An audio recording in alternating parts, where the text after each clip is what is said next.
Voilà, j'invite tous ceux qui sont dans le hall à pouvoir nous rejoindre. Nous allons débuter le culte dans quelques instants. Donc voilà, ceux qui sont dans le hall peuvent venir prendre place. Merci à eux.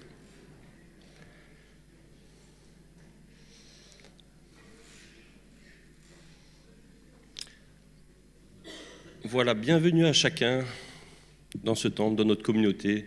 Bienvenue aux frères, aux sœurs, aux enfants qui sont dans les sous-sols aussi, aux tout petits qui sont aussi à la garderie. Merci à l'équipe de louanges par rapport à la préparation des différents chants qui vont être apportés en l'honneur de notre Seigneur. Je vous invite à pouvoir vous courber pour pouvoir prier et remettre ce culte entre les mains de notre Seigneur. Seigneur, nous te prions et te rendons grâce, Seigneur, pour cette possibilité, ce dimanche matin, comme chaque dimanche matin, d'être rassemblés tous ensemble, en tant qu'Église, en tant que communauté, en tant que frères et sœurs en Christ, avec des personnes qui sont invitées, qui viennent peut-être pour une première fois, Seigneur.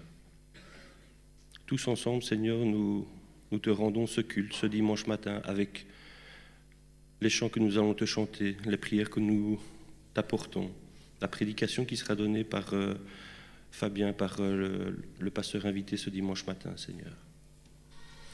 Nous te célébrons aussi au travers de notre offrande qui sera donnée, Seigneur, au travers de toutes les choses qui seront faites, même au travers de nos rencontres fraternelles que nous avons dans les sous-sols à la fin du culte, Seigneur. Que tout cela soit fait en ton honneur, Seigneur. Dans le bon nom de ton Fils Jésus. Amen. Je vous invite à pouvoir vous lever et à chanter le chant « J'entre dans tes portes ». C'est le numéro 428. Et chantons-le avec conviction, avec force et louange envers notre Seigneur.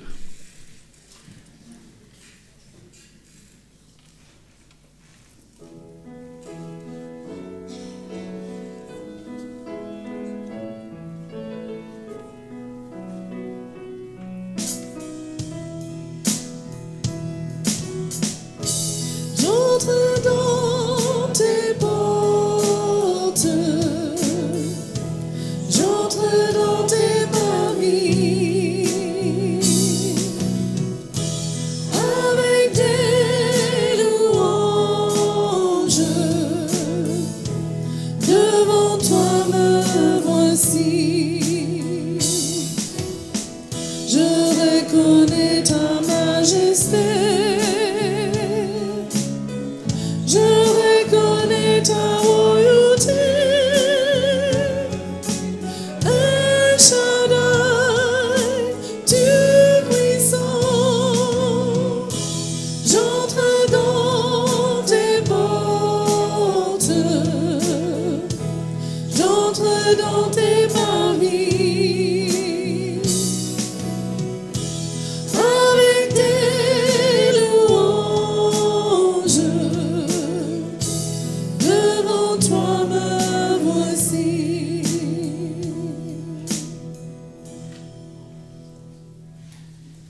Voilà, je vous invite à prendre place. Et de nouveau, nous courber dans la prière. Seigneur, merci pour cette liberté que nous avons dans ce pays, Seigneur. Nous avons vu au travers de 2 semaines, 2 mardis de suite, des rencontres avec des missionnaires.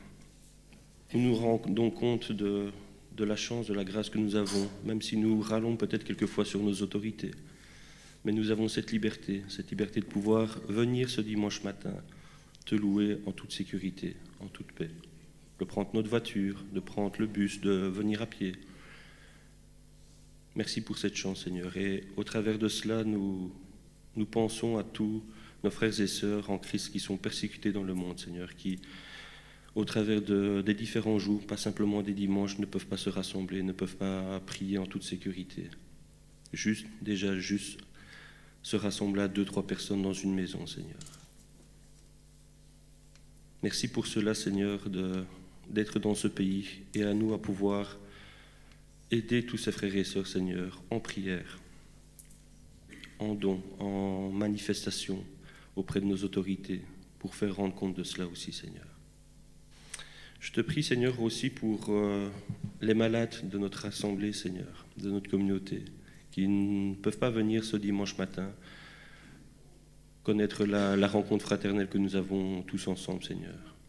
Nous les avons en pensée, même ceux qui sont peut-être au travers du travail, ou qui sont absents aussi pour des raisons de difficultés vis-à-vis peut-être de toi, ou vis-à-vis de nous en tant que frères et sœurs en Christ. Il y a peut-être des choses qui ont blessé, des choses qui ont été mal faites, des mots, des attentions qui n'ont pas été portées, Seigneur.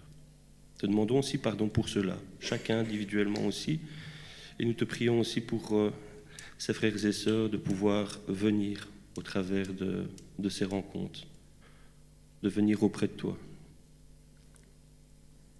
et de pouvoir avoir cette hygiène de vie spirituelle, Seigneur. Ce n'est pas simplement de venir chaque dimanche matin pour faire belle, mais c'est aussi pouvoir entendre correctement ta parole, pouvoir se remettre en face vis-à-vis de tes Écritures, de se remettre en face vis-à-vis de ton Esprit Saint. Merci pour toutes ces choses, Seigneur, dans le bon nom de ton Fils, Seigneur Jésus. Amen. Je vous invite à pouvoir vous lever de nouveau et de pouvoir chanter un chant que nous connaissons très très bien, Lumière du monde, le numéro 788.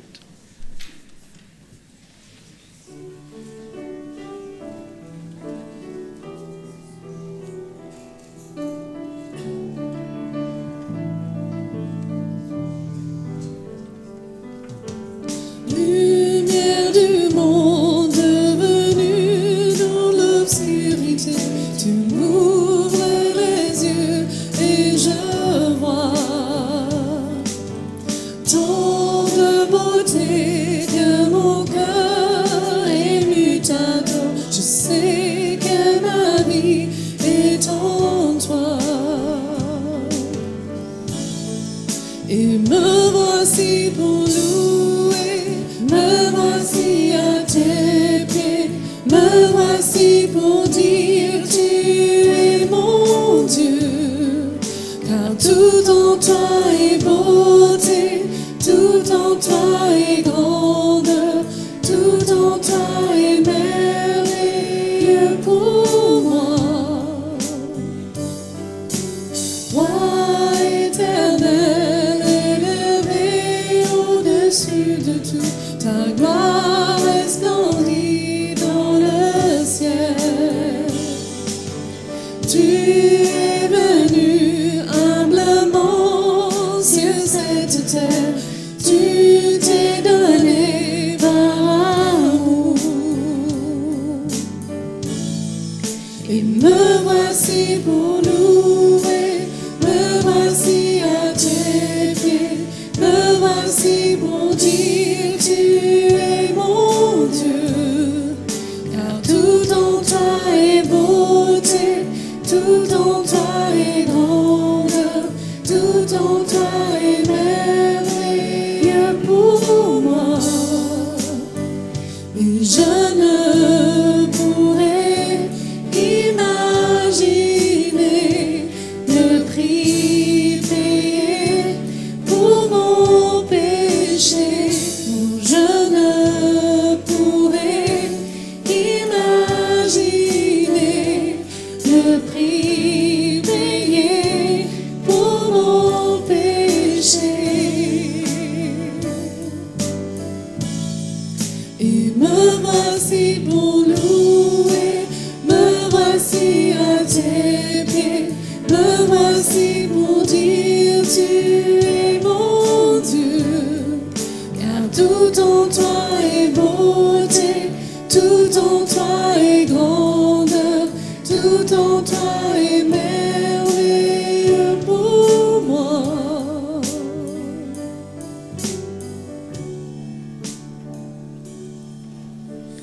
Voilà, je vous invite à prendre place. Et nous pouvons prendre nos Bibles ou nos tablettes ou nos smartphones et prendre dans le livre de Jérémie. Donc Jérémie au chapitre 9. C'est un texte qui m'a été inspiré. Mardi, on a eu notre rencontre, mardi précédent avec Françoise Pedeau, au travers de son œuvre qu'elle fait au Burkina Faso, et à savoir que l'école du dimanche, au travers des parents bien entendu, il y a une aide financière qui est donnée continuellement depuis bien fait 5-6 ans. On a choisi au niveau de l'école du dimanche de pouvoir aider cette œuvre. Et donc c'était vraiment chouette de pouvoir la rencontrer. On l'avait déjà rencontrée en son temps, mais là de voir un petit peu toutes les nouvelles qui émanent de son travail de ministère. Et alors ce dimanche-ci, nous avons eu la rencontre avec, par rapport au travers des églises persécutées, d'avoir cet index. Et c'est Marc qui avait préparé, organisé cette rencontre.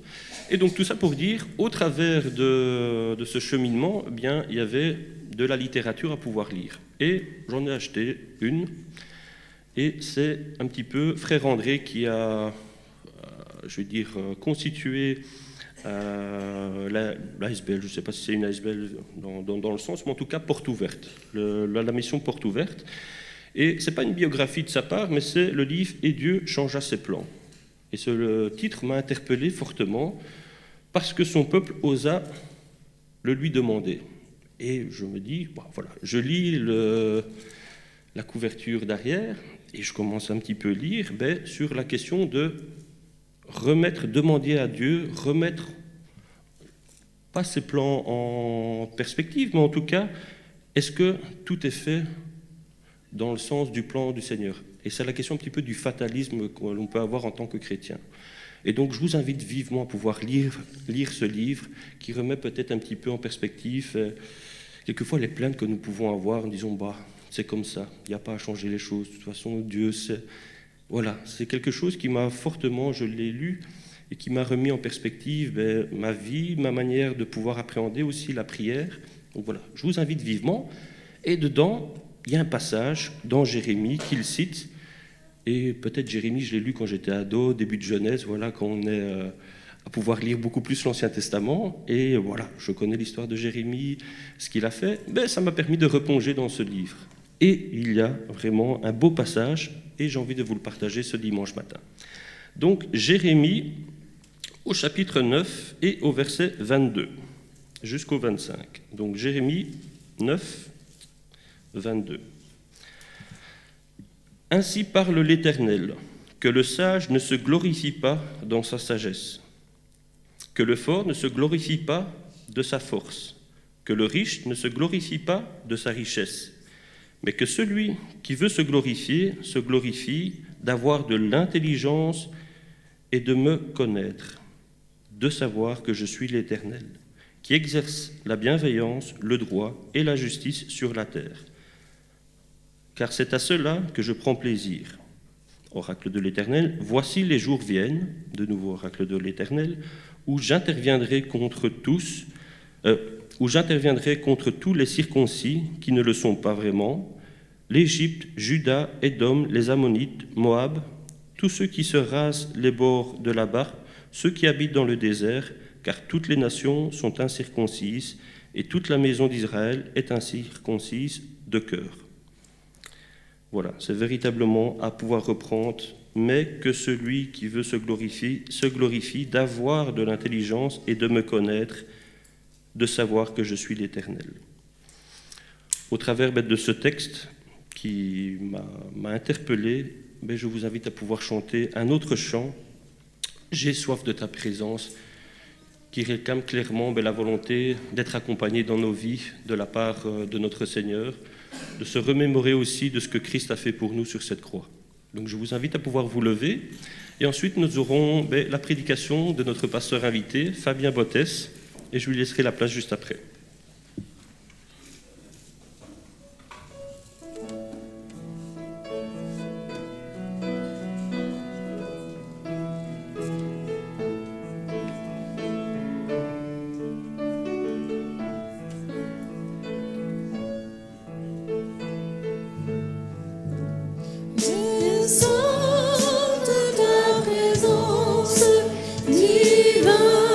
Chef de ma foi,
Bonjour à toutes et à tous. J'espère que vous allez bien ce matin. Avec le temps qu'il fait quand même, ce serait malheureux. Ah, voilà. J'aimerais prier avant de commencer.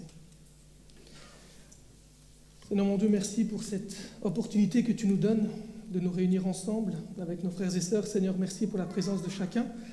Te prions aussi pour ceux qui auraient voulu mais qui n'ont pas su venir, Seigneur, pour des raisons que tu connais. Je te remercie, Seigneur, pour cette communion, parce que nous formons un seul corps. Seigneur, je te remercie pour ce qui nous unit, toi, Christ, qui fait que par ta grâce, nous soyons là ce matin. Je te prie vraiment, Père, que tu puisses renforcer cette unité, Seigneur, renforcer cette Église, Père, par ta présence, par ta parole, par ce lien indescriptible, Père, et je te prie vraiment que nous puissions nous laisser interpeller, moi le premier, par ce que tu as préparé ce matin. Que ton nom soit béni, Père. Amen. Ça fait quand même pas mal de temps que le Seigneur travaille mon cœur sur la question de l'Église, mais vraiment de manière tout à fait générale. J'ai pris, depuis le début de l'année, pas mal de temps pour réfléchir sur la question. Alors, il y a énormément de choses à dire sur ce qui concerne l'Église, mais ce matin, j'aimerais vous partager un élément de réflexion sur cette grande thématique. On ne pourra pas tout voir, mais quand je pense à l'Église, il y a un texte qui revient quand même assez régulièrement en tête, c'est le texte de Philippiens 2, les versets 3 à 5, que je vais lire pour nous. Philippiens 2, les versets 3 à 5. C'est un texte que je trouve extraordinaire et qui résume bien la dynamique qu'il devrait avoir dans l'Église. Je vais lire dans la version Summer. Philippiens 2, les versets 3 à 5. C'est Paul qui écrira ceci aux Philippiens. « Ne faites donc rien par esprit de rivalité ou par vain désir de vous mettre en avant. Au contraire, par humilité, considérez les autres comme plus importants que vous-même, et que chacun regarde non ses propres qualités, mais celles des autres. Tendez à vivre ainsi entre vous, car c'est ce qui convient quand on est unis à Jésus-Christ. » Et je trouve que Paul propose là un programme extraordinaire pour l'Église. Que si on arrivait à mettre ces choses-là en pratique dans les églises, ça ferait vraiment de l'Église un endroit extraordinaire. Un endroit où l'autre, mon frère, ma sœur, devient une priorité pour moi, mais aussi je deviens une priorité pour eux.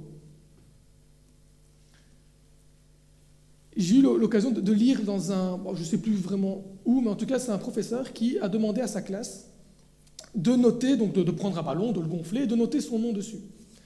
Et donc chaque élève le fait. Et à un moment donné, il prend tous les ballons et les met dans une pièce, de sorte que la pièce est remplie de ballons. Et puis, il demande à chaque étudiant d'aller rechercher son propre ballon. Puis donc, ils s'y vont, ça met quand même un certain temps. Et on voit que c'est vraiment assez difficile pour eux. Et après, il va changer les règles du jeu. Il va dire aux étudiants, au lieu de chercher votre ballon, vous prenez le premier ballon sur lequel vous tombez, vous regardez le nom et vous le donnez à la personne concernée. Et là, en un temps record, tout le monde avait son ballon. Et il voulait illustrer auprès de ses élèves que lorsqu'on se préoccupe d'abord des autres, eh bien, ensemble, on finit tous par y trouver son compte beaucoup plus facilement que si soi-même on essayait de se préoccuper juste de notre propre personne. Et j'ai retrouvé un peu cette illustration dans ce que Paul veut ici donner, quand il dit que chacun regarde non pas à ses propres qualités, mais à celles des autres. Cette dynamique de vie d'église où celui qui compte, ce n'est plus moi, mais celui qui est à côté de moi ce matin. Et que si je viens à l'église, ce n'est pas pour moi, pour ce que j'ai envie de recevoir, mais plutôt sur ce que j'ai besoin de partager à l'autre qui est à côté de moi et qui fait partie de ce corps qui nous unit. Mais permettez-moi une question. Pourquoi Dieu souhaite-t-il que l'Église soit un tel endroit? Pourquoi est-ce qu'il souhaite que l'Église soit un endroit aussi merveilleux?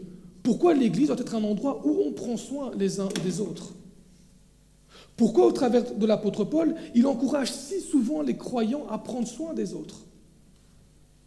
Autrement dit, quelle est la vocation de l'Église?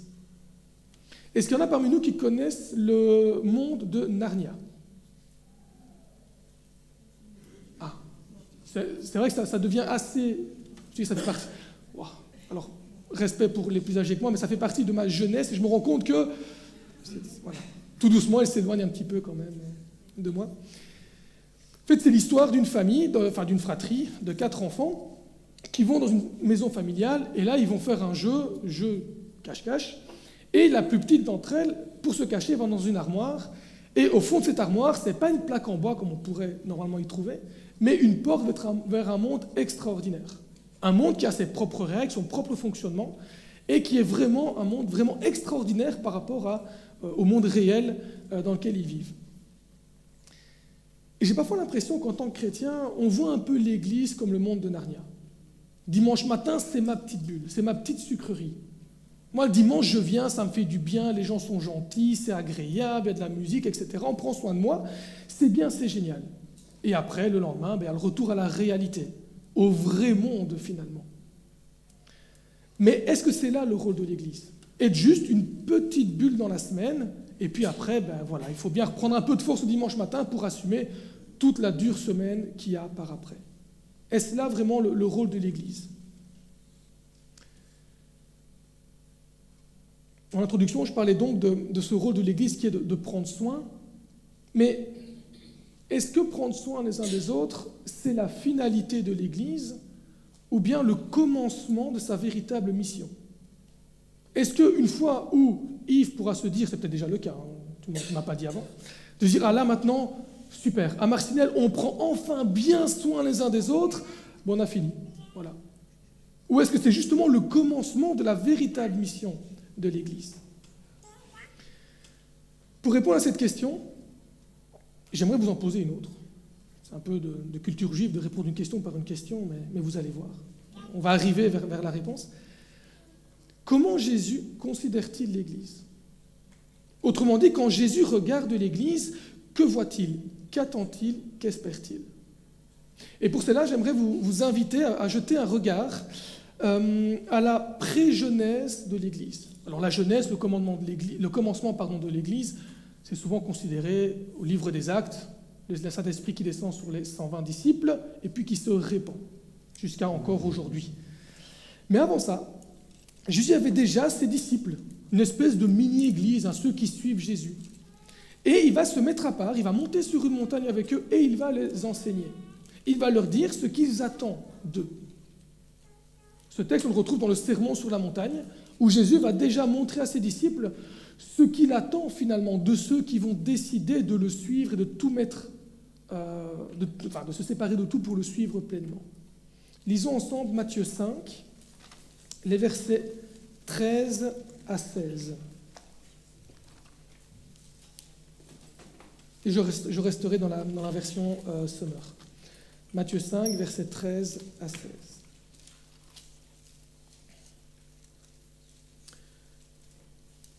Vous êtes le sel de la terre. Si ce sel perd sa saveur, avec quoi le salera-t-on? Ce sel ne vaut plus rien. Il n'est bon qu'à être jeté dehors et piétiné. Vous êtes la lumière du monde. Une ville au sommet d'une colline n'échappe pas au regard. Il en est de même d'une lampe. Si on l'allume, ce n'est pas pour la mettre sous une mesure à grains, sous un seau.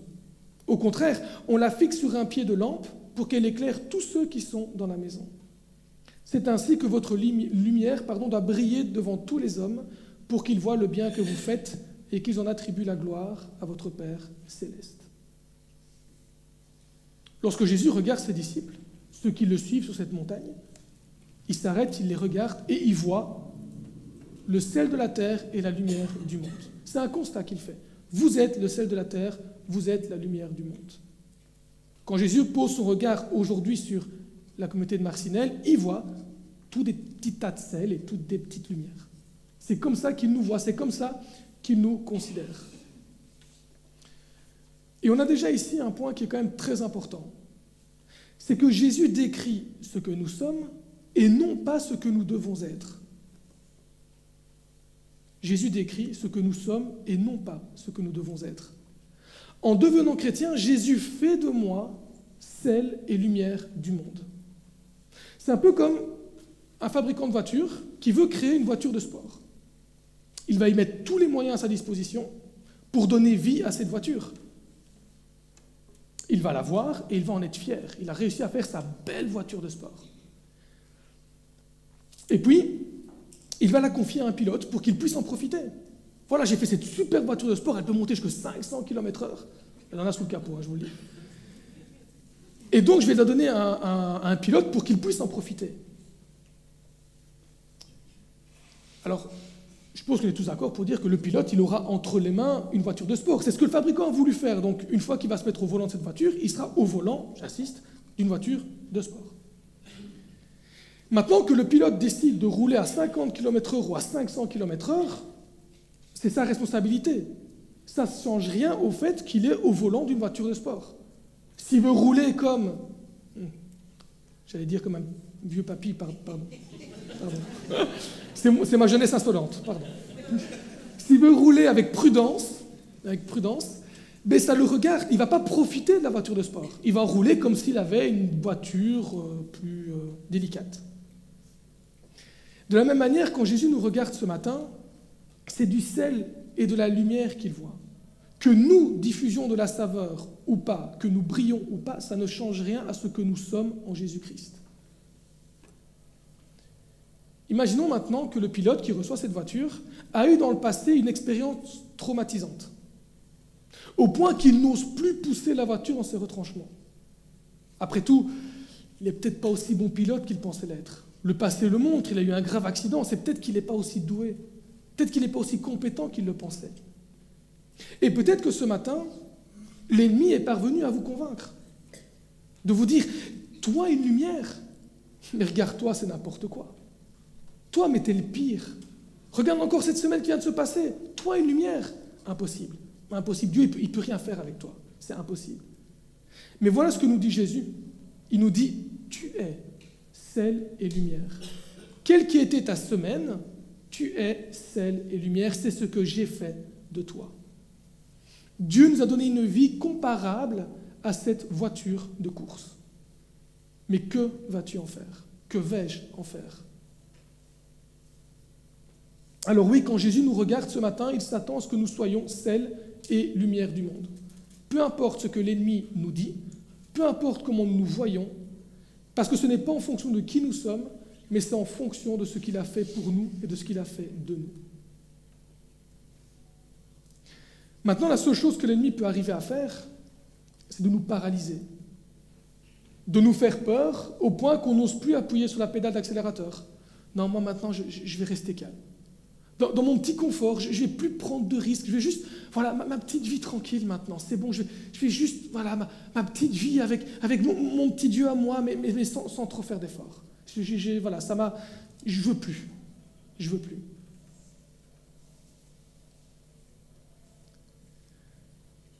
C'est la fête en bas. C'est bien. Donc là, c'est notre premier point, pas un effort. Donc ce n'est pas ce que nous devons être, mais ce que nous sommes. Par contre, Jésus va lancer 2 avertissements. Il va dire au sel de ne pas perdre sa saveur et à la lumière de ne pas perdre son éclat. Il ne s'agit pas d'un effort pour devenir, mais il s'agit d'un effort pour demeurer. Et c'est toute la nuance. Commençons par voir un peu sur la question de « ne perds pas ta saveur ». En réalité, le sel pur ne peut pas perdre sa saveur. Mais le sel de la mer morte, celui certainement auquel Jésus faisait référence, lui, il le peut.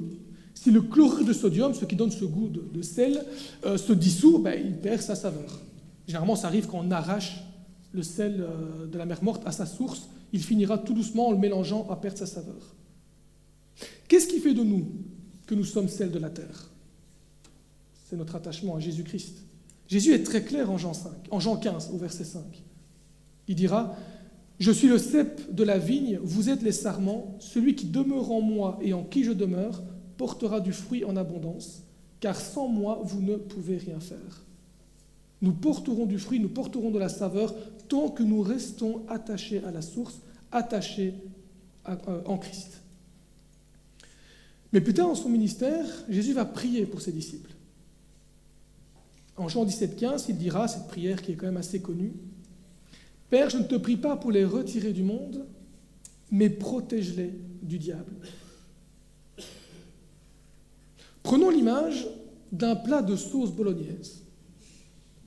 Nous, chez nous, à la maison, le dimanche, souvent, on fait un plat de sauce bolognaise pour la semaine. Un bon plat de sauce bolognaise. À un moment donné, donc, vous faites cuire tous les aliments, vous mettez un peu les épices que vous voulez, même si, normalement, pas de champignons, s'il vous plaît, dans la bolognaise. Et à un moment donné, vous allez mettre du sel. J'espère, en tout cas, que vous mettez du sel.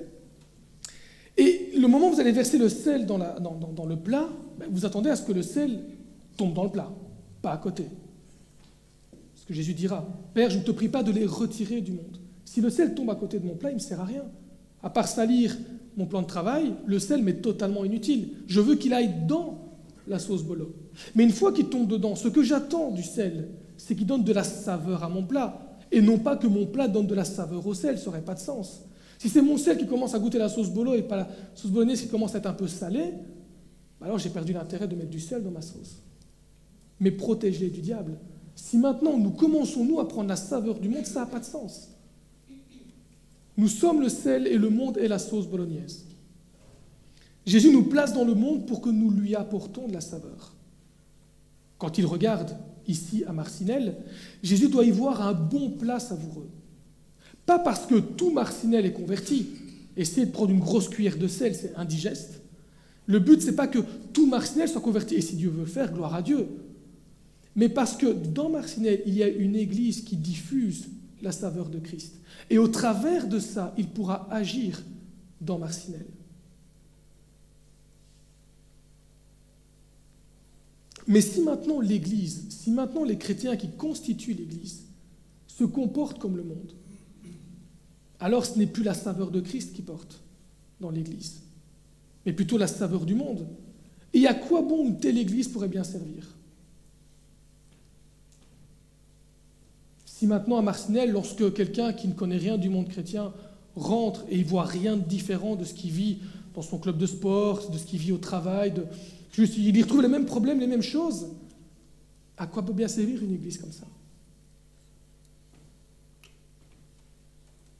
Si mon sel n'a pas de saveur, j'aurais beau en mettre 5 kilos dans ma sauce, à part la rendre granuleuse, ça ne va rien m'apporter.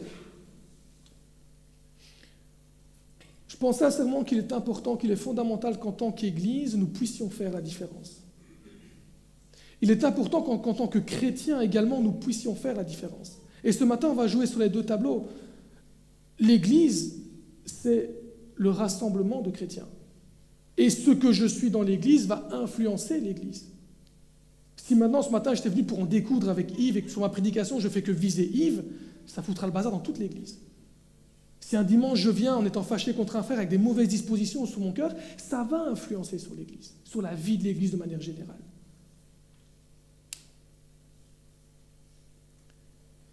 Imaginons maintenant que notre vie ait été filmée. Qui connaît le film The Truman Show? C'est aussi un film de ma jeunesse, Truman Show. On ne va pas le demander quand ça a été filmé, parce que ça date. C'est un film avec Jim Carrey, et c'est un peu l'histoire, pour ceux qui ne connaissent pas, d'une personne qui... en fait, Jim Carrey, donc le Truman, c'est son nom, c'est la seule personne qui ne sait pas qu'il est acteur. Tous les autres autour de lui sont des acteurs. Donc sa vie, elle est filmée, diffusée à la télé. Son épouse est une actrice, son patron est acteur, ses enfants sont des acteurs, etc. Et donc toute sa vie est comme ça scénarisée, mais lui, il n'en sait rien. Et un jour, il découvre qu'il a grandi dans un studio de cinéma, finalement. Imaginons maintenant que votre vie était filmée comme ça, et qu'on la diffusait, là, qu'on la diffusait ce matin. Donc de votre naissance à maintenant. Quelle serait la conclusion? Est-ce qu'on se dirait « Ah oui, Fabien, c'est effectivement un chrétien », non pas parce qu'il vient tous les dimanches à l'église, mais parce qu'on voit que sa foi prend de la place dans sa vie. Ou alors est-ce qu'on se dirait « Ah oui, Fabien a beaucoup d'activités, dont le fait d'aller à l'église ce dimanche matin ». Qu'est-ce qu'on se dirait si votre vie avait été filmée? Quelle conclusion on en tirerait? Laissez-moi nous poser quelques questions. Comment est-ce que nous réagissons face à l'injustice?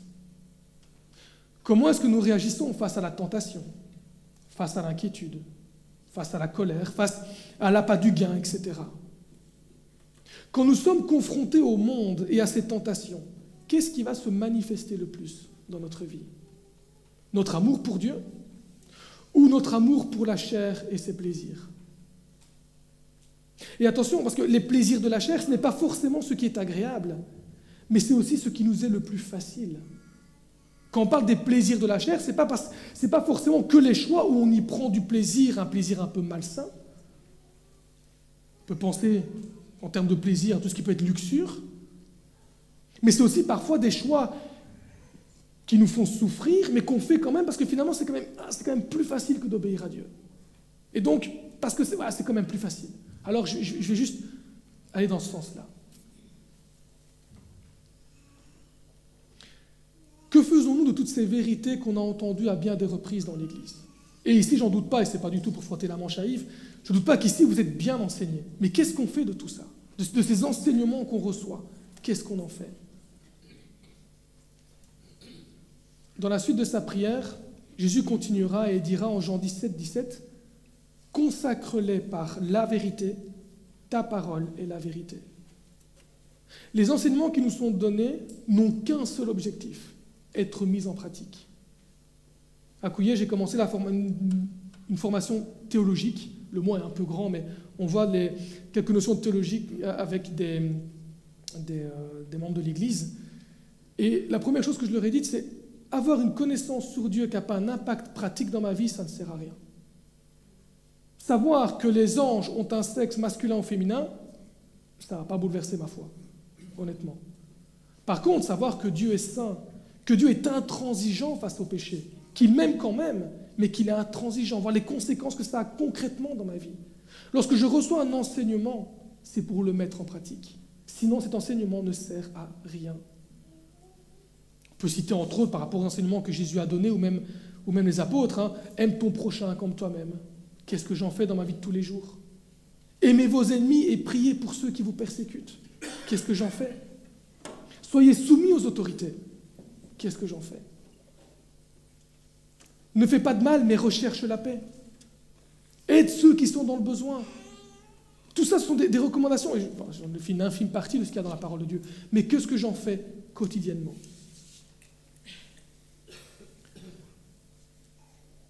Ce que Jésus attend de nous, c'est que nous mettions en pratique ces enseignements. Alors ici, à l'église, le dimanche matin, mais aussi au travail, dans la famille, avec les amis, etc. Partout où nous allons, c'est la saveur de Jésus que nous devons diffuser. Nos réactions, nos décisions, notre attitude, nos gestes, tout doit transpirer de Christ. Il y a Laurent Quéron, pasteur à Couillet, nous disait que une personne lui avait dit qu'il y a une manière sainte de beurrer une tartine. Ça simplement pour illustrer que même parfois dans les gestes, dans les situations les plus banales, il y a moyen aussi de transmettre l'amour de Christ. Par des gestes tout simples du quotidien, un simple bonjour, un simple regard, de plein de manières différentes. Le monde nous observe. Et c'est à nous de faire en sorte que lorsqu'il nous regarde, c'est Christ qu'il voit. Est-ce que vous êtes déjà arrivé d'aller dans un magasin et de ne pas trouver ce que vous cherchez?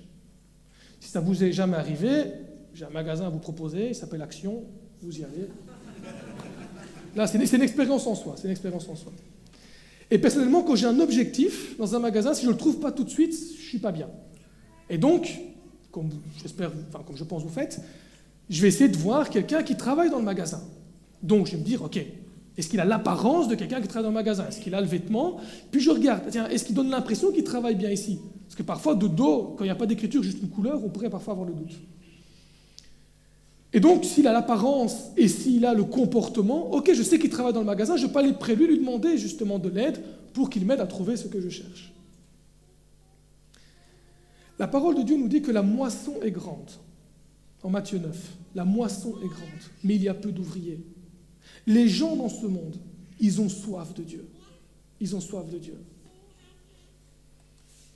Au travers des ados que nous avons à Couillet, on s'est rendu compte, en une année de temps, on a eu 3 tentatives de suicide chez les adolescents. Heureusement, ils ont tout échoué, mais 3 tentatives. La jeunesse, mais pas que, le monde a besoin, le monde a soif de Christ. Il a soif de Christ.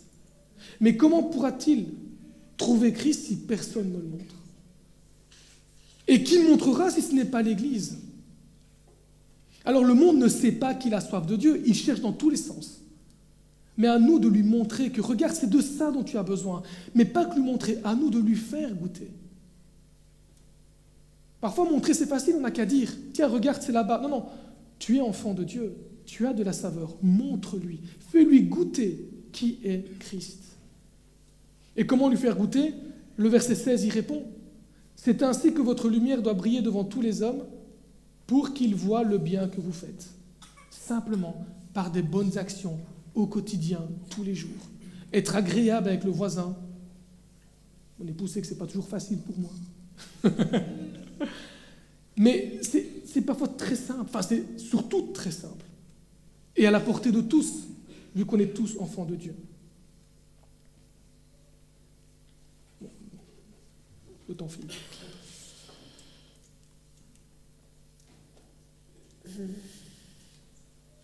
Mais si maintenant c'est plus facile pour nous, c'est plus arrangeant de nous laisser adopter les valeurs du monde, qu'est-ce que nous allons porter comme fruit? Si maintenant, je me mets moi aussi à tricher aux impôts, parce que j'en ai parlé au travail et mes collègues me disent « Quoi, tu déclares tout? Mais non, ça tu ne devrais pas déclarer, regarde ce que tu vas gagner, déclare pas ça, déclare pas ça. » Après tout, l'État nous vole suffisamment d'argent comme ça, on peut leur en prendre un petit peu, hein, comme si Robin des Bois aurait été le 13e apôtre, finalement. Que mon cœur s'enferme de plus en plus dans la rancune, dans l'amertume, au point d'oublier que Jésus me demande d'aimer jusqu'à mon ennemi. Qu'au travail, on n'entend de moi que de râleries, d'agressivité envers un collègue ou envers le patron. Que ceux qui m'entourent ne voient chez moi qu'une personne qui est en colère, qui est révoltée, qui est constamment insatisfaite. Si mon cœur, doucement mais sûrement, prend de plus en plus la couleur du monde, alors je n'aurai plus aucune saveur. Et pour terminer avec la notion de saveur, il y a quand même un petit point qui est assez intéressant. C'est que l'expression « perd sa saveur », c'est en fait un seul mot en grec qui est « moreino » et qui signifie « devenir fou », en fait. C'est un mot qui a 2 sens, mais le premier sens, c'est « devenir fou », et le second sens, c'est « perdre sa saveur ». Et Jésus joue sur les 2 sens. Parce qu'un chrétien qui a été éclairé, qui sait toutes les bonnes choses que Dieu a prévues, et qui, malgré ça, décide de goûter au monde, alors il est semblable à un fou. Prenons l'exemple d'un ingénieur civil qui doit construire un pont. On sait ce que ça a donné la Louvière, bref. Mais justement, ça peut illustrer mon propos. C'est un ingénieur civil, pas celui de la Louvière, je ne sais pas qui a fait. Hein. On revient à mon exemple et que à mon exemple. L'ingénieur civil de mon exemple, c'est un ingénieur civil qui est très réputé, il a été dans les meilleures écoles. Vraiment, il est reconnu pour sa rigueur, pour le fait que voilà, il respecte à la lettre chaque calcul et tout. Sauf qu'aujourd'hui, il est un peu blasé de tout ça. Il a envie d'improviser. Il a un super pont à construire et il va y aller au feeling. Hein, il ne va pas faire attention à la résistance des matériaux, tout ça. Non, non, non. Ah, là, j'ai envie de mettre telle matière, tiens, telle couleur. Et il y va vraiment au feeling. Est-ce que ça vous rassurerait? Personnellement, non. En vue des responsabilités qu'il a, ce qu'on attend de lui, c'est qu'il mette en pratique les lois de la physique. Il sait très bien quoi faire pour que les lois respectent. Et le pont, il tiendra que si les lois de la physique sont respectées. De la même manière pour nous, nous qui avons été éclairés, nous qui sommes enfants de Dieu, qui connaissons les lois du royaume, qui savons comment ça marche dans le royaume de Dieu, ce qui est bon, ce qui n'est pas bon, si nous ne respectons pas ces choses, que devient notre saveur? On serait juste des fous. Ce serait fou de faire ces choses mauvaises, sachant qu'on sait à quel point elles sont mauvaises. Deuxième et dernier point, je conclus avec, ne cache pas ta lumière. Ne cache pas ta lumière. Si vous allumez une ampoule et que vous mettez un film opaque dessus, à part vous consommer des watts, elle ne va pas servir à grand-chose. Alors oui, en dessous de ce film, elle continue à briller, mais elle ne sert pas à grand-chose. On l'a vu au début de la prédication, l'Église est un endroit extraordinaire. Un endroit où l'on peut prendre soin les uns des autres, où l'on peut vivre l'amour, la paix, l'encouragement. Mais attention de ne pas en faire une finalité. Attention de ne pas mettre autour de notre Église un film opaque. On est bien entre nous, mais que entre nous. Que entre nous. J'aime bien comparer l'Église à une machine à laver. C'est évident quand même, non? Non? Bon. Avant de porter un vêtement, vous l'achetez, et pour le rendre utile, vous allez le laver. Ce vêtement, vous le mettez dans la machine à laver pour qu'il ressorte propre et prêt à l'emploi. L'Église, elle a ce rôle-là. Par le fait que nous nous frottons les uns aux autres, ça va nous laver, ça va nous faire grandir et ça va nous rendre capables également après d'aller porter. Si je ne suis pas capable d'être patient envers mon frère et ma sœur, je suis incapable d'être patient envers quelqu'un qui ne connaît pas Dieu, qui n'aura pas les mêmes réactions supposées d'un frère et sœur en Christ. C'est dans l'Église où on va grandir pour être rendu capable justement de briller dans le monde.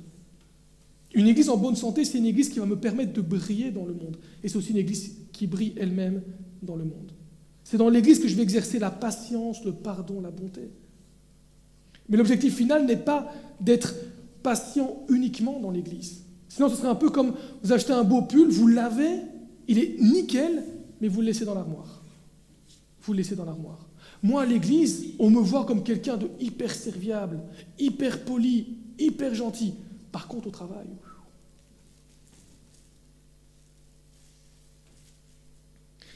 Cacher sa lumière, c'est considérer que l'Église est ma finalité de vie chrétienne. Qu'être chrétien, finalement, c'est d'être bien confortable dans l'Église.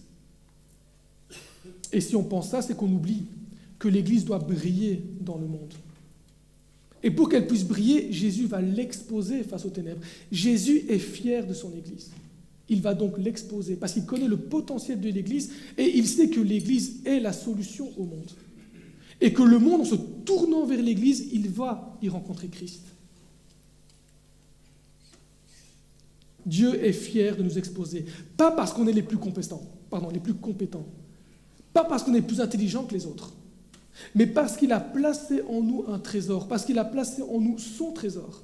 Mais notre responsabilité, c'est de le partager. Ce que nous avons reçu, cette vie nouvelle en Jésus que nous avons reçue, elle est bien trop grande pour nous. Christ est bien trop grand pour moi tout seul. Ce n'est pas mon petit Jésus que je garde dans ma petite chambre. Il est bien trop grand, je me dois de le partager. Après, que les autres acceptent ou pas, ce n'est pas mon travail. Moi, je ne change pas les cœurs. Moi, je partage la vérité. Le reste, ce n'est pas ma responsabilité, c'est l'Esprit Saint qui fait comme il veut, quand il veut et avec qui il veut. En conclusion, parce que nous sommes celles et lumières du monde, nous devons faire la différence là où Christ nous a placés. Alors oui, vivre l'Église, c'est vivre pour mon frère, c'est vivre pour ma sœur, mais c'est aussi vivre pour ceux qui ne connaissent pas Dieu. Parce que j'ai tout reçu en Jésus, il ne me reste plus à mon tour qu'à tout donner. Alors peut-être que certains parmi vous pensent ne pas avoir reçu d'appel particulier. Parfois c'est un peu, permettez-moi, je l'ai pensé, donc je me le dis à moi d'avant. Parfois c'est un peu l'excuse facile. Ah, moi j'ai pas reçu d'appel. Moi mon téléphone il n'a pas sonné, et j'ai pas eu Jésus en ligne qui m'a dit écoute je veux que tu fasses ça. Moi Jésus il m'a rien demandé. Je ne sais pas quoi faire, j'ai rien à faire finalement. D'accord ? Mais peut-être que dans ton église, il y en a qui œuvrent. Et peut-être que pour l'instant, Dieu te demande simplement de les aider, de les soutenir avec ton temps, avec tes finances. Peut-être que là, pour l'instant, Dieu te demande d'aider l'autre à briller. Et que comme ça, tu pourras toi aussi briller. Peut-être qu'il y a une personne, un couple, une famille, qui a un appel particulier dans l'église, une mission particulière que tu peux aider également. L'apôtre Paul compare l'église à un corps et c'est vrai que tu n'es peut-être pas la main qui va saisir les choses. Tu es peut-être l'épaule, mais sans l'épaule, la main, elle ne sait rien faire. Peut-être que tu es là pour soutenir, pour aider, et c'est déjà très très bien.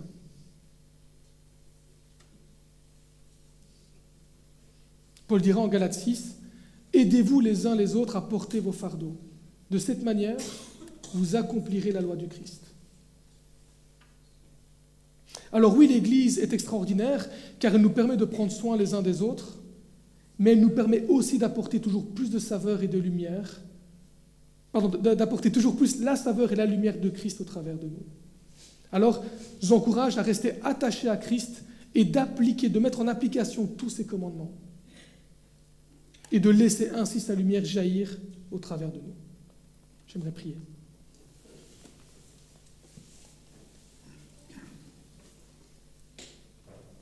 Seigneur mon Dieu, merci, car tu nous sais capables.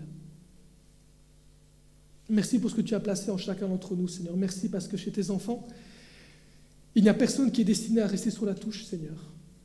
Toi, tu sais. Toi, tu as fait. Toi, tu nous as équipés, Seigneur. Je te prie simplement que maintenant, tu puisses nous aider en tant qu'Église à prendre soin les uns des autres, à révéler, Seigneur, des appels particuliers, à révéler des vocations, Seigneur, au travers des uns et des autres. Et que cette Église ici à Marcinelle, Seigneur, puisse continuer à briller toujours plus de ta gloire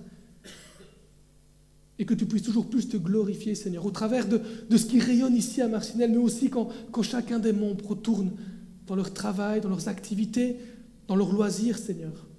Que partout où nous allons, nous puissions, Seigneur, toucher par ta simple présence, par ton amour qui se manifestera naturellement au travers de nous.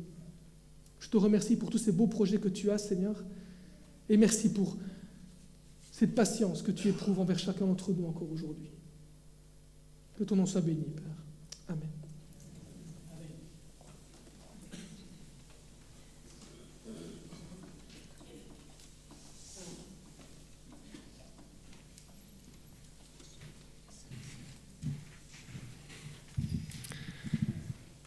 Voilà, merci à Fabien de ce qu'il nous a apporté ce dimanche matin. On ne s'est pas concerté. D'habitude, quand je fais la présidence, j'essaie de passer un coup de fil au pasteur qui prêche. On ne s'est pas concerté et tu as spécifié un texte que je voulais lire. Et je vous invite à pouvoir ouvrir vos Bibles en préparation du moment de la Sainte Seine, dans Jean, justement, si vous avez été attentif à la prédication, au chapitre 17.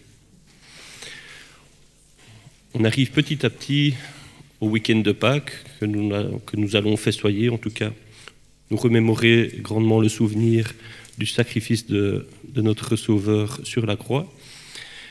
Et bien ce chapitre, en tout cas, la prière sacerdotale, vient juste un petit peu avant l'arrestation de Jésus-Christ et tous les épisodes qui suivront son passage à la croix. Donc je vous invite à pouvoir prendre donc Jean au chapitre 17 et à partir du premier verset. Après avoir ainsi parlé, Jésus leva les yeux au ciel et dit : Père, l'heure est venue, glorifie ton Fils, afin que le Fils te glorifie, selon que tu lui as donné pouvoir sur toute chair, afin qu'il donne la vie éternelle à tous ceux que tu lui as donnés. Or, la vie éternelle, c'est qu'ils te connaissent, toi, le seul vrai Dieu, et celui que tu as envoyé, Jésus-Christ. Je t'ai glorifié, dit Jésus, sur la terre. J'ai achevé l'œuvre que tu m'as donnée à faire. Et maintenant, toi, Père, glorifie-moi auprès de toi-même, de la gloire que j'avais auprès de toi avant que le monde fût. Au verset 6, « J'ai manifesté ton nom aux hommes que tu m'as donnés du milieu du monde. Ils étaient à toi, et tu me les as donnés, et ils ont gardé ta parole. Maintenant, ils ont reconnu que tout ce que tu m'as donné vient de toi, car je leur ai donné les paroles que tu m'as données. Ils les ont reçues, ils ont vraiment reconnu que je suis sorti d'auprès de toi, et ils ont cru que tu m'as envoyé. » Au verset 9, « C'est pour eux que je prie. Je ne prie pas pour le monde, mais pour ceux que tu m'as donnés, parce qu'ils sont à toi. Et ce qui est à moi est à toi, et ce qui est à toi est à moi, et je suis glorifié en eux. » On fait un petit saut, on va un peu plus loin, et on va chercher le verset 17. Je vous invite à pouvoir lire ce petit saut quand vous rentrez chez vous. Au verset 17, « Sanctifie-les par la vérité, ta parole est la vérité. Comme tu m'as envoyé dans le monde, moi aussi je les ai envoyés dans le monde. Et moi je me sanctifie moi-même pour eux, afin qu'eux aussi soient sanctifiés dans la vérité. Ce n'est pas pour eux seulement que je prie, mais encore pour ceux qui croiront en moi par leur parole, afin que tous soient un. Comme toi, Père, tu es en moi, et moi en toi. Qu'eux aussi soient un en nous, afin que le monde croie que tu m'as envoyé. » Au verset 22, « Et moi je leur ai donné la gloire que tu m'as donnée, afin qu'ils soient un comme nous sommes un. Moi en eux et toi en moi, afin qu'ils soient parfaitement un et que le monde connaisse que tu m'as envoyé et que tu les as aimés comme tu m'as aimé. Père, je veux que là où je suis, ceux que tu m'as donnés soient aussi avec moi, afin qu'ils contemplent ma gloire, celle que tu m'as donnée parce que tu m'as aimé avant la fondation du monde. Père juste, le monde ne t'a pas connu, mais moi je t'ai connu, et ceux-ci ont connu que tu m'as envoyé. Je leur ai fait connaître ton nom, et je leur ferai connaître, afin que l'amour que tu m'as donné soit en eux, et que moi, je sois en eux. » C'est peut-être un long passage, après une prédication, de pouvoir le lire, mais ça me tenait à cœur de vous faire partager ça et de préparer le week-end de Pâques, le week-end pascal que nous allons avoir. Nous allons passer au repas de la Sainte Seine que nous prenons chaque dimanche. Avant cela, nous aurons un moment de prière libre. Nous allons chanter le chant « Rien ne peut sauver mon âme » avec le groupe de louanges. Et à la fin de ce chant, que chacun puisse librement, courtement, prendre un temps de prière orale dans l'assemblée. Et puis je terminerai par la prière. Et ensuite, nous prendrons le pain. Donc je vous invite à pouvoir vous lever.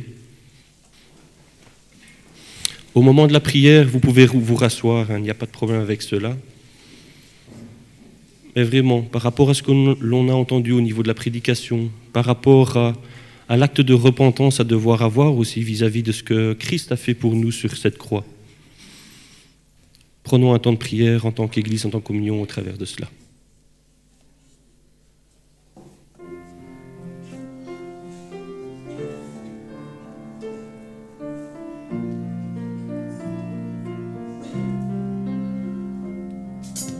Rien ne peut sauver mon âme, rien que le sang de Jésus.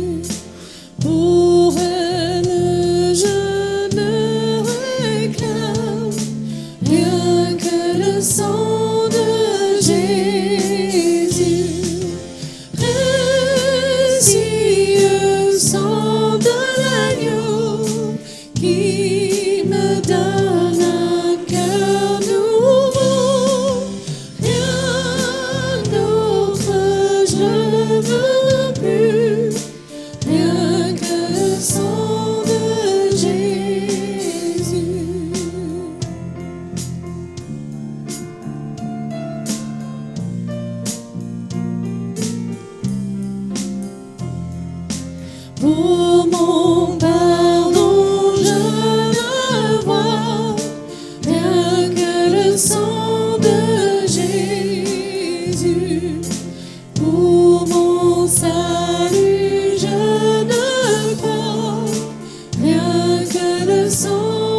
je ne veux plus, rien que le sang de Jésus.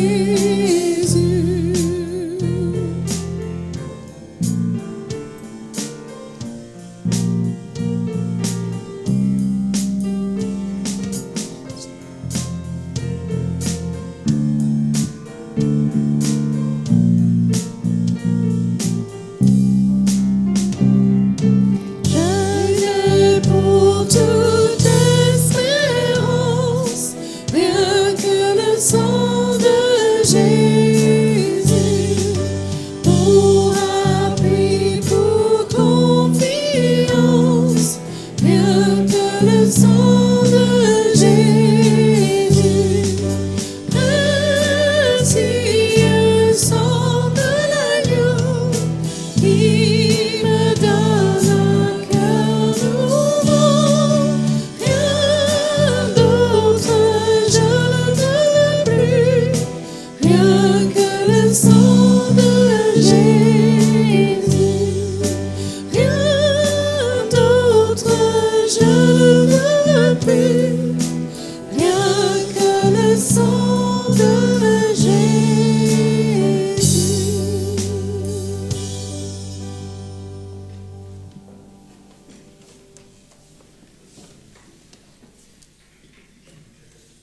De prier.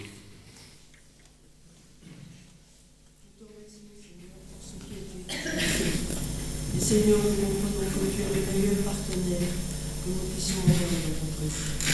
Il est merveilleux de savoir que tu nous prends par la main, que tu nous conduis sur le bon chemin. Et que tu vois tout, Seigneur, tu vois ce que nous disons, tu entends ce que nous disons, et tu vois ce que nous faisons. Et nous voulons avant tout être la lumière que tu attends de chacun de nous. Nous sommes des ambassadeurs, Seigneur, et nous voulons vraiment refléter l'image de Jésus. Nous ne serons jamais comme toi, mais je sais, Seigneur, que nous voulons tenter, Seigneur, que ton nom soit glorifié dans nos vies. Nous te disons merci dans le merveilleux nom de Jésus, de nous aimer jour après jour. Et comme on dit, un jour à la fois, oui, Seigneur. Et nous te disons un grand merci. Amen. Amen.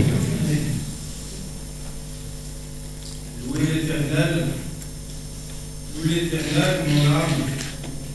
Je louerai l'Éternel quand je vivrai. Je célébrerai mon Dieu quand j'existerai. Ne placez pas votre confiance dans les grands, dans les hommes qui sont incapables de sauver. Le souffle s'en va, ils retournent à la terre et leur projet meurt avec eux. Je veux celui qui a pour secours le Dieu de Jacob, qui met son espoir en l'Éternel, son Dieu. Il a fait le ciel et la terre, la mer et tout ce qui s'y trouve. Il protège éternellement la vérité. Il fait droit aux opprimés, il donne du pain aux affamés. L'Éternel délivre les prisonniers. L'Éternel ouvre les yeux aux aveugles. L'Éternel redresse ceux qui sont courbés. L'Éternel aime les justes. L'Éternel protège les étrangers. Il soutient l'orphelin et la veuve, mais il fait dévier la voie des méchants. L'Éternel règne éternellement. Il est ton Dieu, Sion, de génération en génération. Louez l'Éternel. Amen. Amen.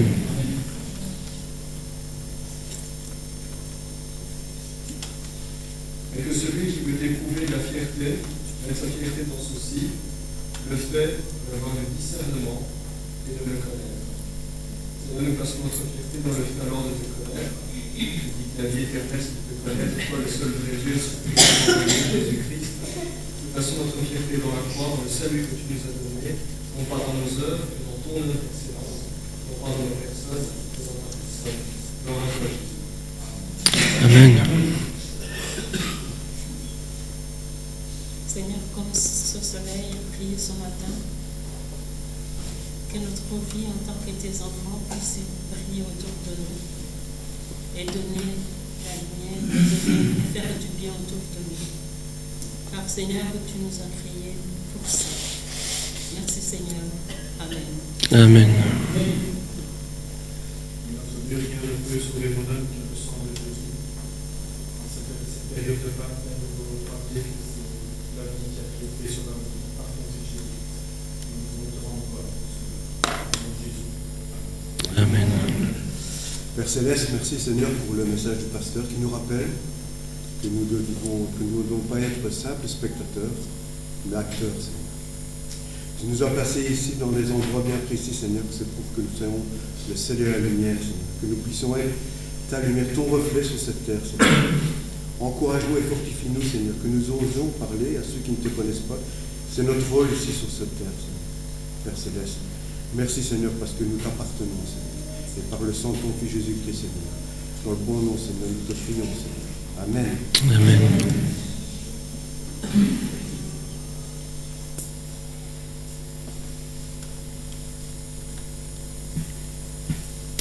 Seigneur, nous te rendons grâce pour tout ce que tu fais pour nous au quotidien, Seigneur. Tu es tout le temps présent, même quand nous ne le reconnaissons pas, Seigneur.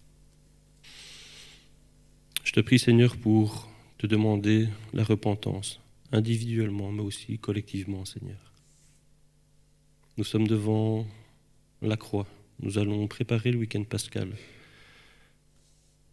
Et ce que tu nous demandes, Seigneur, c'est de te reconnaître, de reconnaître ton Fils et de reconnaître ce qu'il a fait sur cette croix. Et que cette chose ne soit pas vain pour nous individuellement. Je te demande pardon, Seigneur, pour des choses qui t'ont déplu, des choses que je n'ai pas faites, que je devrais faire, où tu m'interpelles, tu me demandes, mais c'est là que j'aimerais bien que tu sois. Pardon pour cela, Seigneur.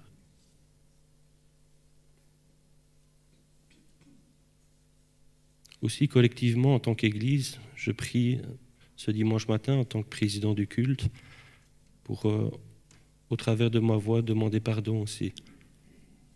Des choses qui ne t'ont pas plu.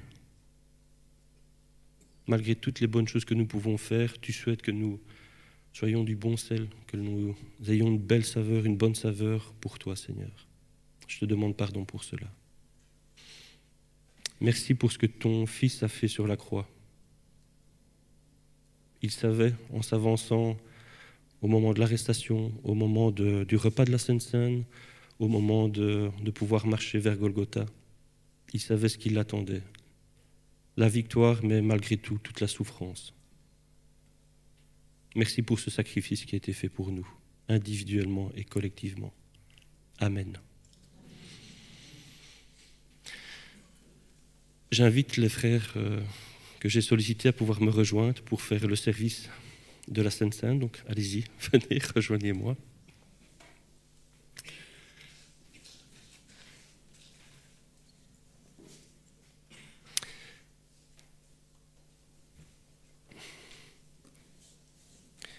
Et nous allons prendre nos Bibles dans 1 Corinthiens pour que tout ce repas soit bien au clair pour tout un chacun, et puis même les personnes qui ne comprennent pas ce qu'est ce repas, mais puissent comprendre au travers des prescrits bibliques dans 1 Corinthiens, mais il y a aussi d'autres passages, de comprendre ce qu'est ce pain et ce qu'est ce vin.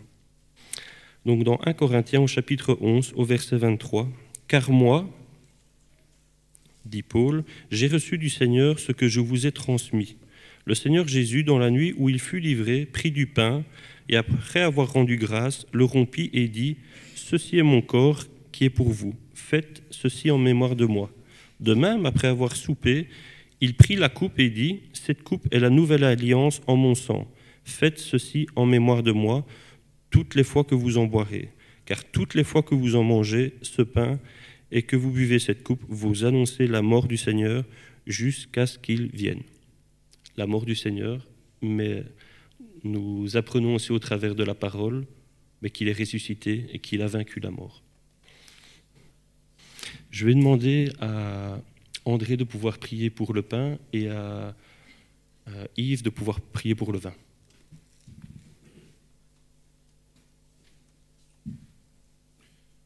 Seigneur notre Dieu, nous voulons te louer et te bénir parce que tout a été accompli à la croix, Seigneur. Là, le Seigneur Jésus s'est chargé de nos péchés, de nos iniquités. Il nous a ainsi réconciliés avec toi, Seigneur. Seigneur, nous voulons te dire merci pour ton amour, parce que tu nous as donné ton Fils pour nous sauver, Seigneur. Et nous t'apportons toute la gloire ce matin. Au nom du Seigneur Jésus. Amen.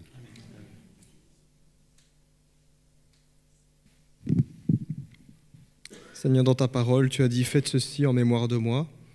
Alors, en tant que ton peuple ce matin, nous voulons, Seigneur Dieu, nous rappeler. Nous voulons nous rappeler qu'un grand sacrifice a été offert et que tu as donné ta vie, que c'est ton sang qui a coulé pour nos péchés. Gloire à toi, Seigneur. Amen. J'invite les personnes qui sont en ordre avec ce repas de pouvoir se lever, qu'ils soient de notre communauté ou d'une autre communauté, de pouvoir prendre ce repas. Si vous vous posez des questions, venez trouver le collège pastoral, notre pasteur, les anciens, pour mettre les choses au clair au travers de ce repas. Donc j'invite à ceux qui veulent prendre ce repas à pouvoir se lever.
Nous serons accompagnés par le groupe de louanges, par le chant « C'est ton sang qui purifie ».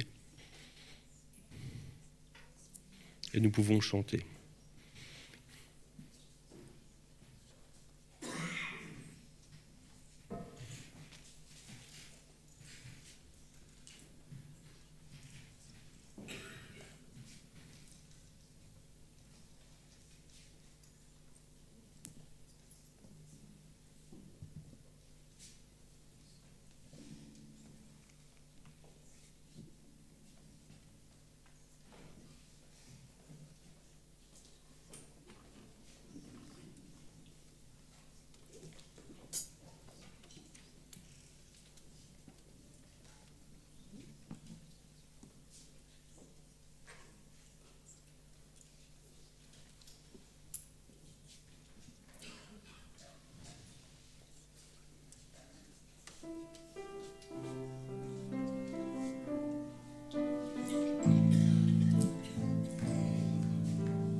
Qui purifie, c'est ton sang qui donne la vie, c'est ton sang qui a coulé, oui ton sang précieux m'a racheté, je suis plus blanc que la neige.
Seigneur Jésus, nous voulons te remercier pour ce moment que nous avons pu partager entre frères et sœurs, pour ce repas que nous avons pu partager, Seigneur, nous a permis de nous souvenir de ce que tu as fait pour nous. Merci, Seigneur, encore pour cette grande victoire que tu as donnée sur cette croix. Gloire à toi, Père. Amen. Amen.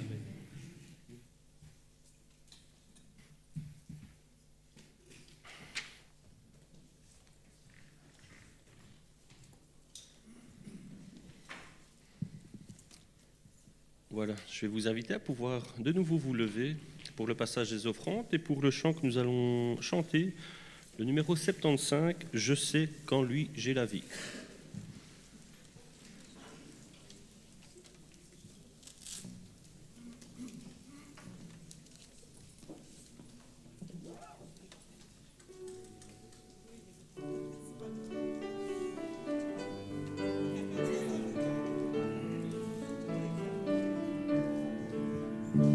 Je ne sais pourquoi dans sa grâce, Jésus a tant aimé.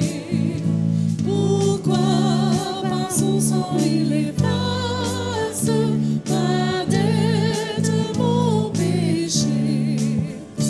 Mais je sais qu'en lui j'ai la vie, il m'a sauvé dans son amour.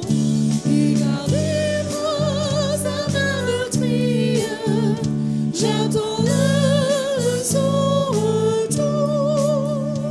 Je ne sais comment la lumière éclaire tout mon cœur. Ils m'ont compris ma misère et reçu mon sauveur. Mais je sais qu'en lui j'ai la vie, il m'a sauvé dans son amour. Et gardez-moi sa main meurtrie, j'attends l'heure de son retour. Je ne sais quelle est la mesure de joie et de douleur que pour ma faible créature réserve mon sauveur. Mais je sais qu'en lui j'ai la vie, il m'a sauvé dans son amour. Et gardez-moi sa main meurtrie, j'attends l'heure de son retour. Je ne sais quand dans la victoire de enfin sonnera. Quand l'agneau l'époux dans sa gloire avec lui me prendra. Mais je sais qu'en lui j'ai la vie, il m'a sauvé dans son amour. Et gardez-moi sa main meurtrie, j'attends l'heure de son retour.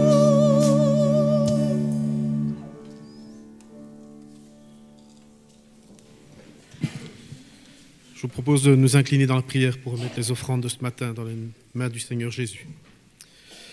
Oui, notre Dieu, notre Père, nous te remettons les offrandes comme chaque dimanche ce matin entre tes mains. Que tu fasses grandir cette offrande, que tu la fructifies selon ta volonté, Père. Qu'elle serve, Seigneur, à l'édification de ton règne, à faire connaître ta parole au plus grand nombre, pour aider nos missionnaires, Seigneur, pour cela. Qu'elle serve aussi au fonctionnement de ton Église et bien d'autres choses encore.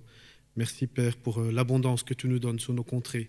Merci aussi de nous donner un cœur de partage selon nos possibilités, Père, car tu aimes celui qui donne avec joie. Merci encore, Seigneur, de bénir cette offrande. Dans le nom de Jésus, nous te le demandons. Amen.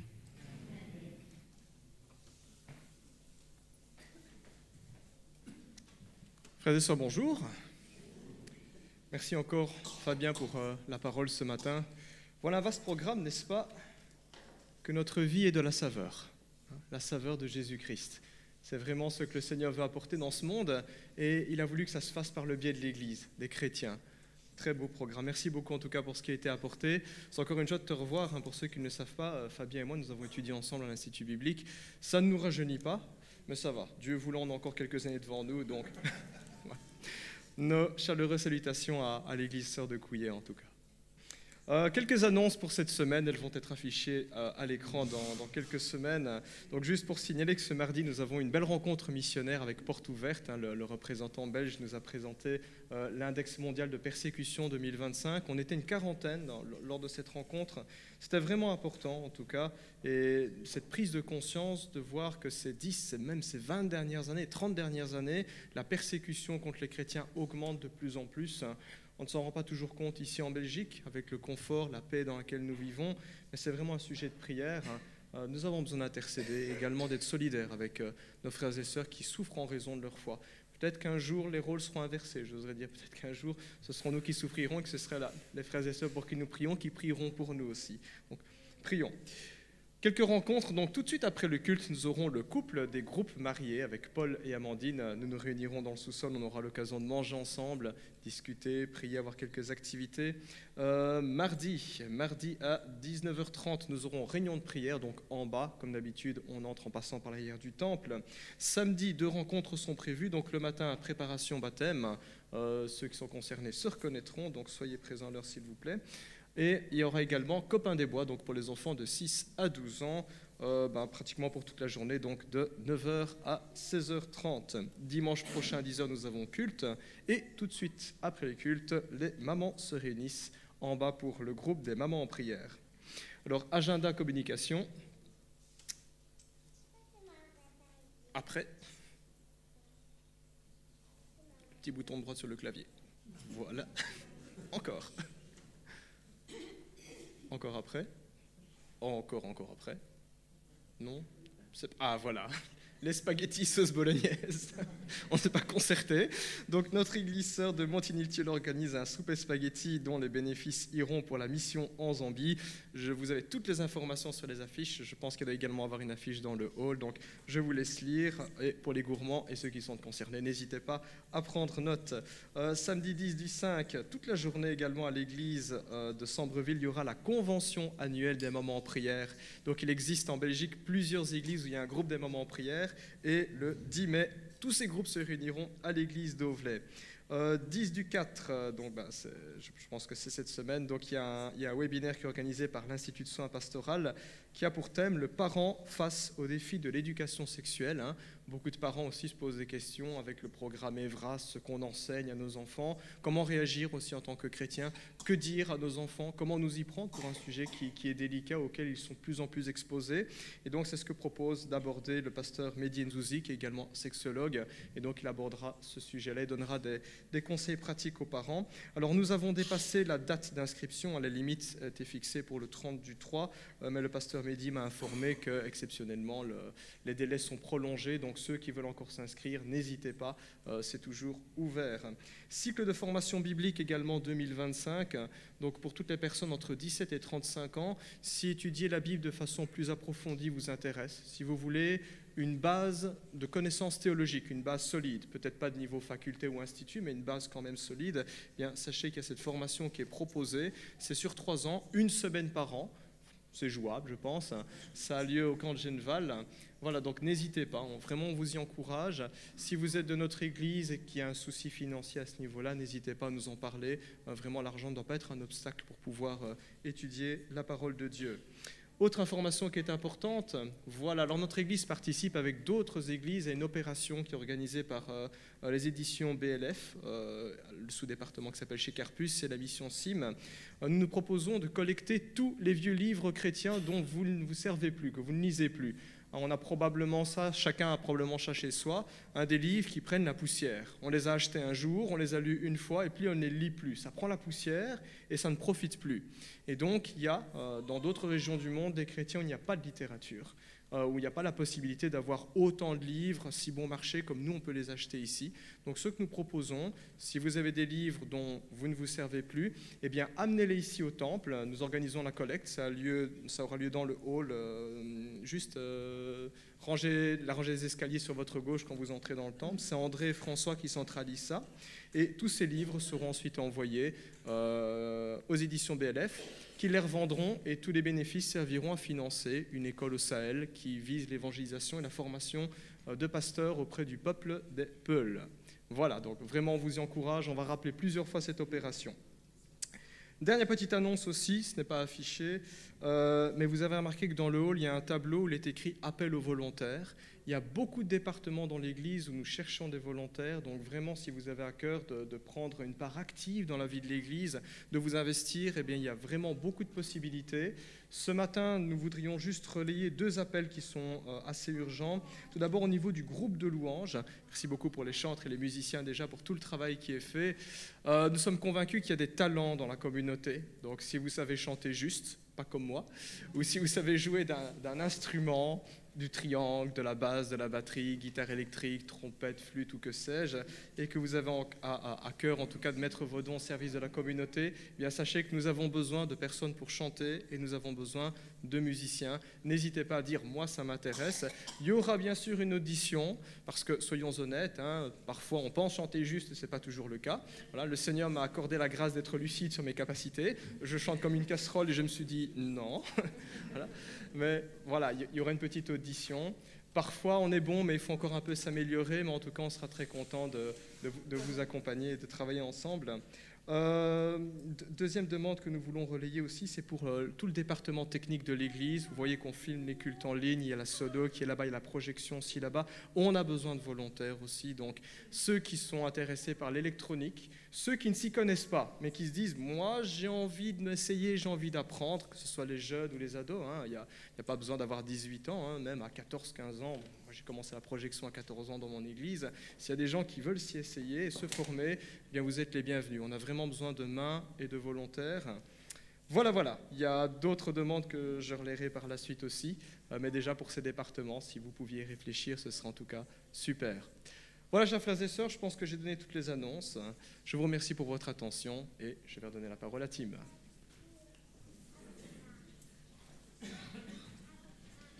Merci Yves. Voilà, nous allons pouvoir nous lever pour un dernier chant. Un chant que beaucoup connaissent la version française. On chantait beaucoup avant, un petit peu moins depuis quelques années, je pense. C'est « Grâce infinie ». On connaît plus la version anglo-saxonne, qui entonne assez souvent, même dans des films, des choses ainsi. Mais voilà, chantons tous ce dernier chant. Et ensuite, il y a le café, il y a de quoi se substanter aussi en bas. Prenons du temps aussi pour cette communion fraternelle autour du café, tous ensemble. Un bon dimanche à tous.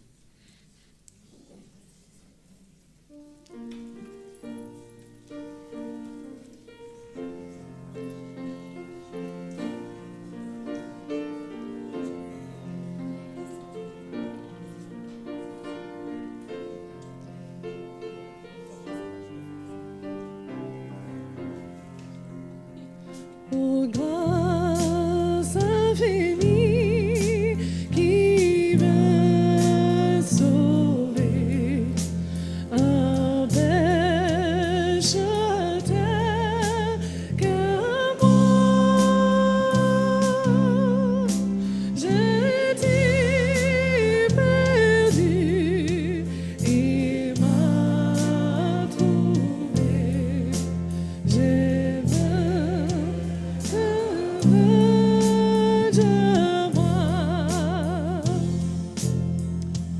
Lorsque j'ai connu l'amour de Dieu, la grâce transcende ma peur. Oh, que ce jour fut glorieux et très doux pour mon cœur. Il me libère, brise mes chaînes. Mon Dieu, mon sauveur, paya le prix. Tout je n'avais, ça mentirait. Amour immense, grâce infinie, à travers l'arbre, pardon, mais c'est déjà passé.